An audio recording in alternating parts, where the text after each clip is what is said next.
AZ, a man who unleashed a massive genocide and in return lost the one being he loved the most.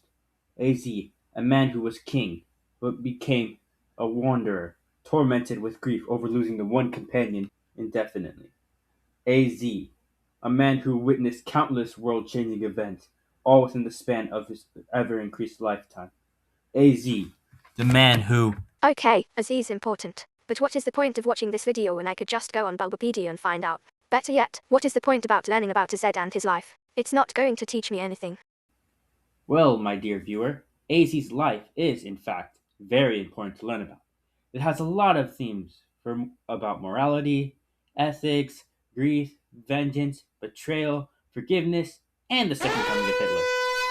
That and I'm an idiot explaining this to you.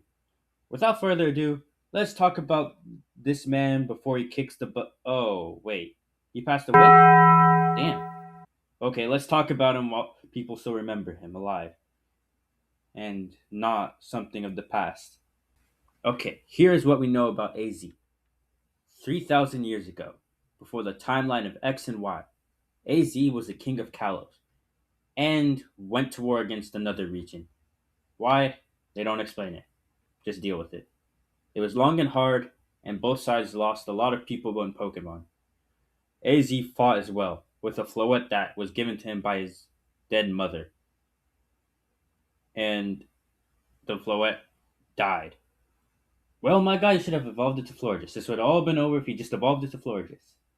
But okay, we have to make it for the plot, right? And yeah, and AZ's heartbroken. And AZ built the ultimate weapon in hopes of bringing Floette to life. The ultimate weapon was it could give or take life to people and or Pokemon. AZ powered the weapon with the life force of other Pokemon to wipe out enemy forces and bring his Floette back. The thing is, though, what they don't mention in Pokemon is that this thing literally wiped out pretty much the opposing army and built a secondary universe. Yeah, the thing is, the universe we know is actually the second universe. So you know why in Kanto like there's no megas? It's because in Hoenn there was no megas as well. It was like because AZ when he did the ultimate weapon, it like created like a separate universe. So like that was a universe without megas, and there's a universe with megas. We're in the new mega universe.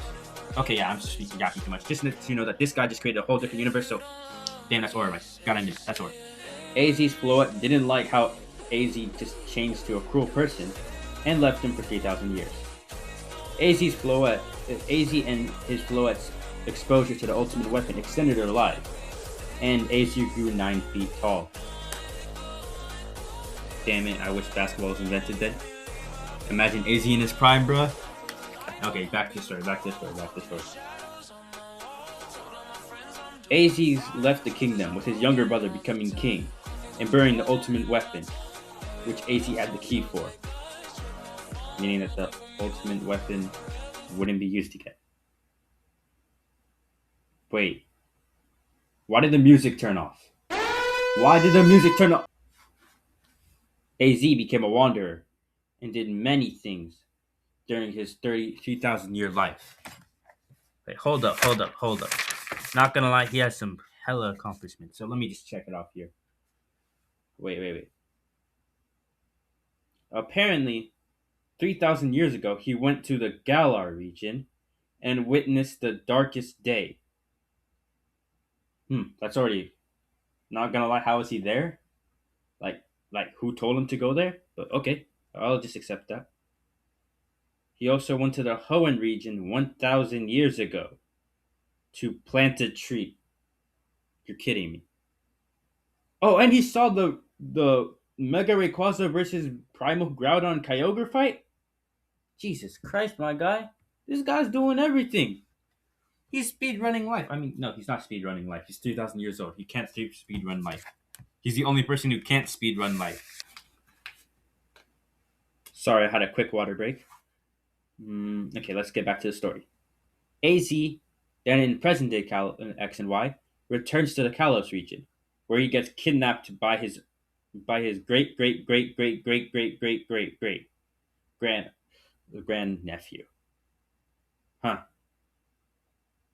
That's ironic. In order to turn on the ultimate weapon.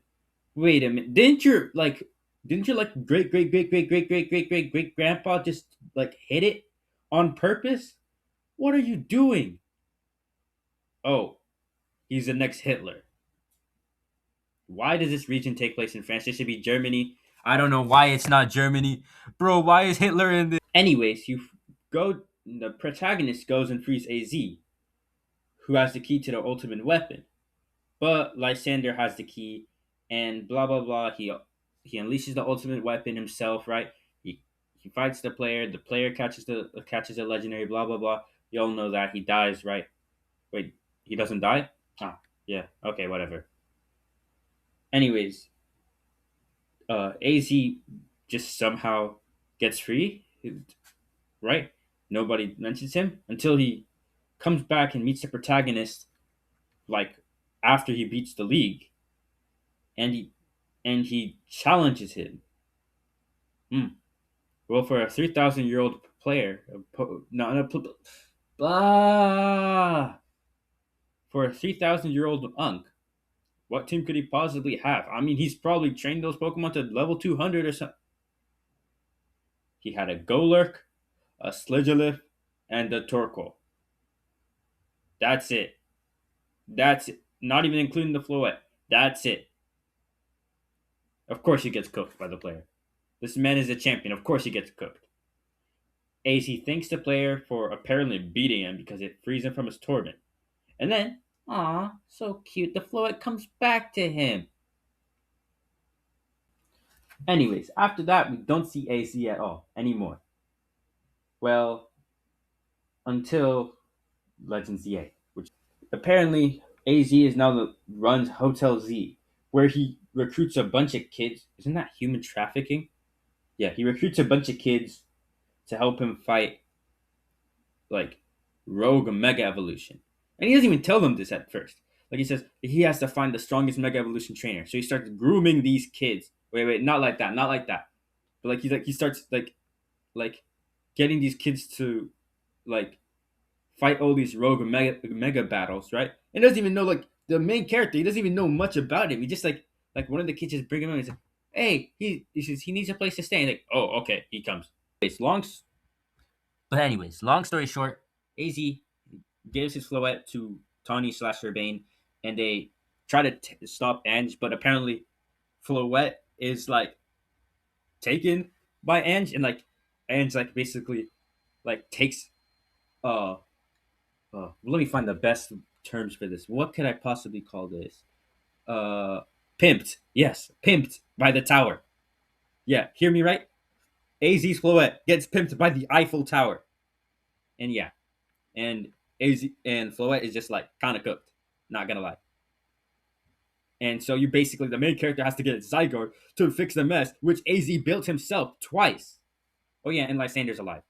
And uh, he forgot all his memories and doesn't know anything. And he tries to atone for his sins, just like AZ. You know, I'm telling people if Hitler came alive, it would just be perfectly fine. I'm just kidding. I'm just kidding. I'm just kidding. You know what? Yeah, and Zygarde helps the protagonist fight the tower.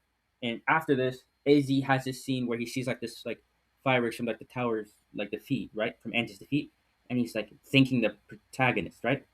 And then after that, he kicks the bucket. He gets murked. I know he did not get murked. He passed away. He just passed away. Yeah, that's the end of Az.